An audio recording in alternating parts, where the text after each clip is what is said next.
Hindus are the majority religion in this country, and therefore the one propagating the message of Hindu khatre mein hai are doing nothing but to make a career out of it. India is seeing a growth of majoritarianism where minorities are being marginalized. These words can often be heard from the reddish lips of seculars or the ones sitting comfortably with a glass of red wine in the left side of the spectrum. But the events unfolding daily showcases a different world altogether.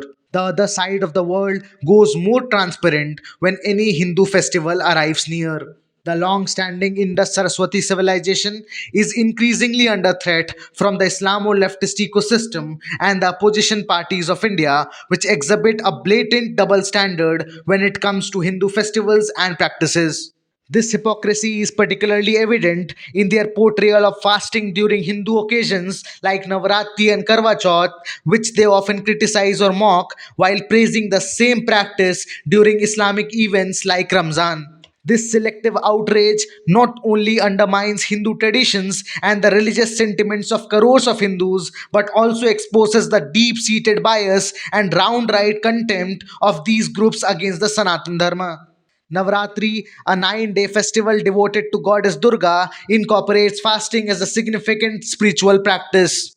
For millions of Hindus, this fast serves as a means to purify both mind and soul, deepen their devotion, and seek divine blessings.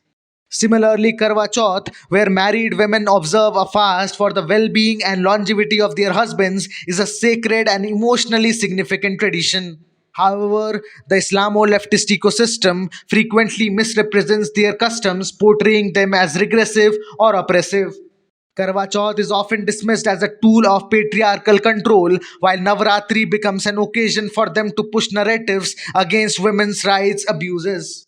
This skewed perspective disregards the voluntary and devotional nature of these practices, reducing them to mere stereotypes that serve their anti Hindu agenda.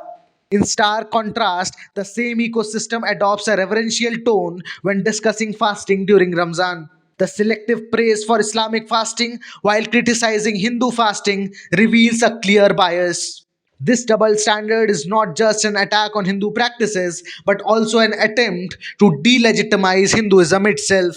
The opposition parties, particularly the Indian National Congress, amplify this hypocrisy. During Navaratri, Karwa Chauth, or any Hindu festival, the party often resorts to political messaging that serves their political propaganda. However, during Ramzan, the same party are quick to extend warm wishes, emphasizing the spiritual aspects of the festival.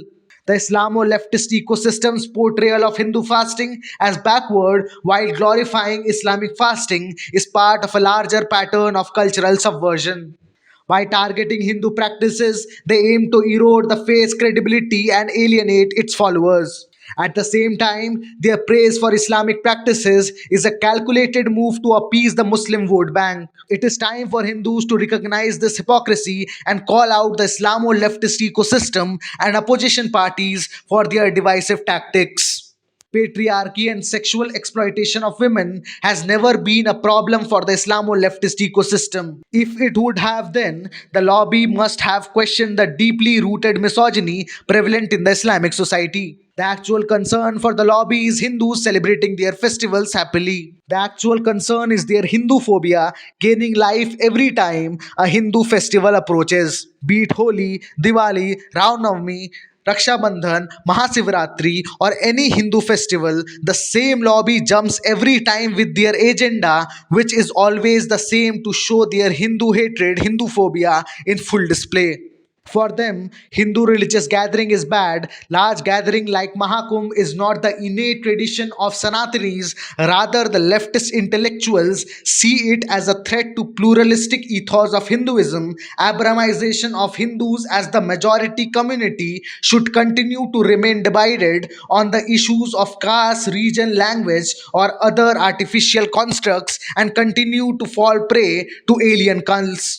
While the hardline Islamists spelled stone on Hindu religious processions, these intellectuals not only brazenly give moral sheen to them, but also they paint the Hindu religion as bad, Hindus as followers of occult, unnecessary tradition, and in the field of writing, they virtually stonewall Hindus from exercising their faith and sacred traditions.